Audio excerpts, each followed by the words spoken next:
Hey there, welcome to season 4, episode 8, the one with the 2026 vision. So, I'm guessing you pretty much know what we're going to chat about today, and that is planning for 2026. Now, at the time that this episode is dropping, it is pertinent to start thinking about 2026 because when you are heading into the busiest holiday season of the year, right? Like we are heading into a massive holiday season. If you're not thinking about 2026 now, then you're already going to feel like you're behind the gate by the time January 1st rolls around. Now, this is not about needing to have all the plans mapped out. It's not about that at all because I don't believe that we can really plan an entire year, but it does mean thinking about some crucial things. So I'm going to walk you through what I tend to do when it comes to this time of the year and what my planning practice looks like. And I'm using air quotes as I say that because it's a very unplanned process. Yes, I'm a planner, but I'm also a manifesting generator with sacral authority. And I need to bake in a ton of flexibility because even though I might be like, cool, this is what I'm excited to do in 2026, the reality is I'm more than likely to change my mind. So if that kind of resonates with you, if you feel like, you put off doing end of year planning and new year planning because you feel like you always change your mind, then listen up because I'm going to share what you can do instead. So here is what we're not going to do. We are not going to worry about getting out a massive calendar and mapping a whole bunch of stuff out. We're going to start with a couple of questions, and I'm pretty sure you would have heard these questions before, but that doesn't make them any less relevant. And the first question is literally, what has been working well? And this is where I would couple this process with JST, right? The Just Sit There practice that we talked about in episode 7. So if you didn't listen to that yet, definitely go back and listen to that because I walk through that process. So asking and answering that question of, what's been working well? What has felt really good in your business for this year so far? Or if you don't want to look back that far, you can just do the last 90 days.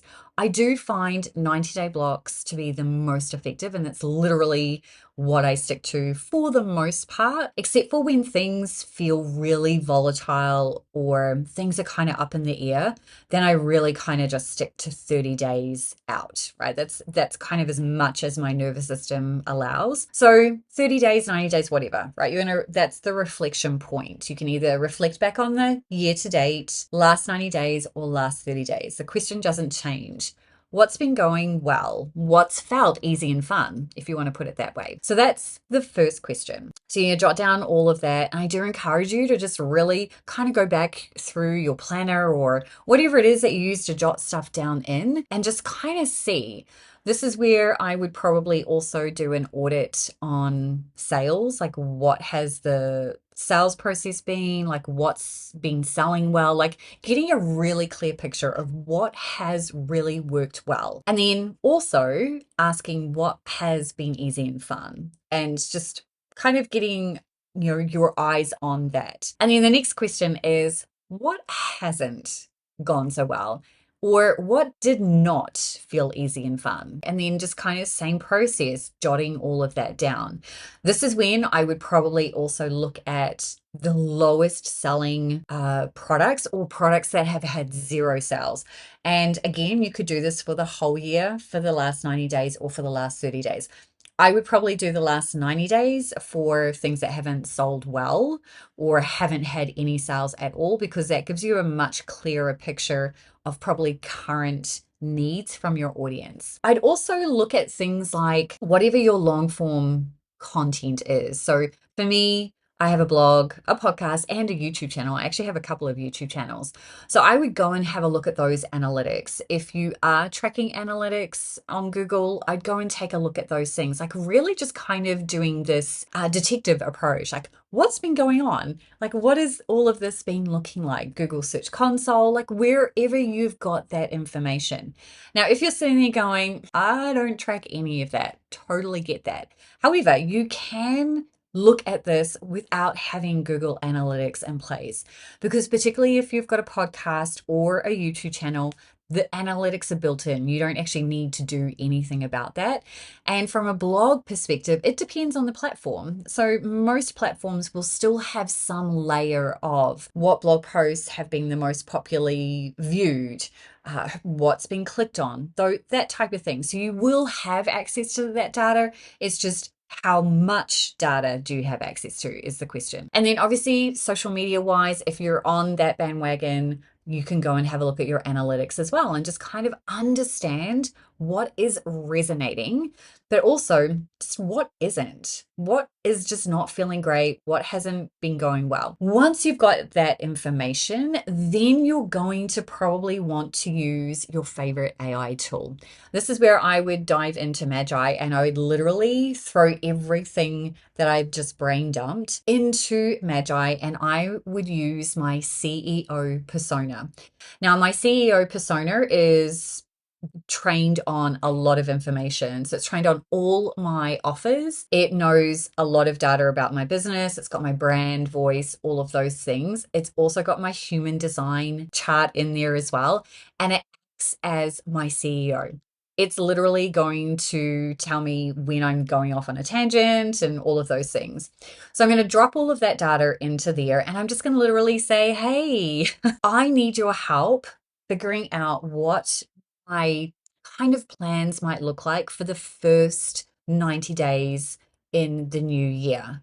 So I'm not going to try and plan out a whole year. There are some things that I have in place, obviously, that are ongoing, but that's the first step. And then I'm also going to go, okay, I know what my daily sales checklist looks like. I know what that is. So I'm going to pop that in there as well and go, do I need to make any adjustments?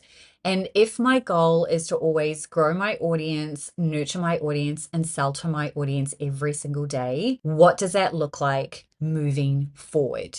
So that's kind of the basis of that. And then I'm just going to, go backwards and forwards with my CEO to figure out what that's going to look like. Now, if you're anti AI, totally fine.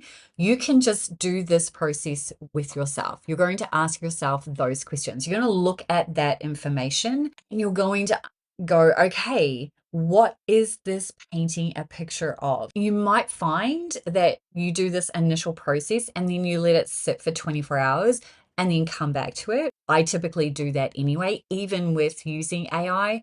I'm just going to let it sit for 24 hours and then come back to it. And I might find that more stuff might have bubbled up. I'm going to allow that process to happen. Then I'm going to go into AI. So same for you. You might want to take that approach. Then you're literally just going to plan. From there, you're just going to go, okay, so what does that look like? How am I moving forward in the first 90 days of 2026?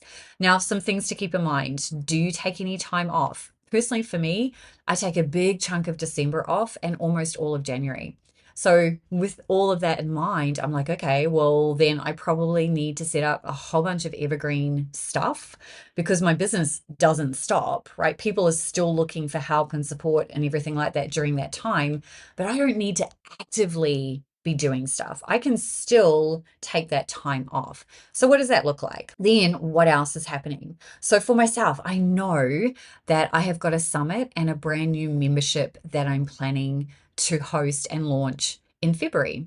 So I need to start planning for some of that now, right? So I'm doing that. I'm also participating in a summit that happens in the kind of last part of January and potentially one that takes place all of January. So there's some things like that that I have to keep in mind. And that's potentially as far as I'm going to get. March, I have no idea what that looks like because the other layer is I'm also traveling full time.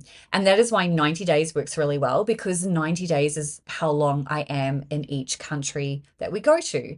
So I just have to kind of manage all of those things and why I'm just kind of like flexibility is key And can I set some of this stuff up now? Can I do that? Also allowing for the fact that as a manifesting generator, I am kind of likely to change my mind, but I'm okay with that because I'm equipped to pivot really quickly. That's kind of my jam. So if you want to layer in your own human design, then all you need to do is look at your strategy and authority and make sure that you're aligning and that you give yourself some grace if you are like me and you tend to change your mind, and just remember that you're always equipped to handle whatever it is that is going on in your business and in your human design chart. So this is less about having to have like all this hard stuff in place and more about flexibility.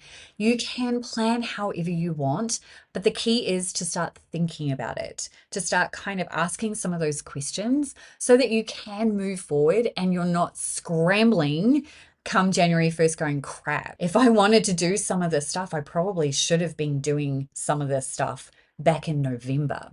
That's what we want to avoid. So that's all for today's Full Success session. If you want help with any of the things that we just talked about, then the feedback loop 30-day one-on-one coaching might be the ticket. You can learn more about that at hustleandgroove.com/feedback. And until next time and next season, remember, simple actions lead to beautiful results.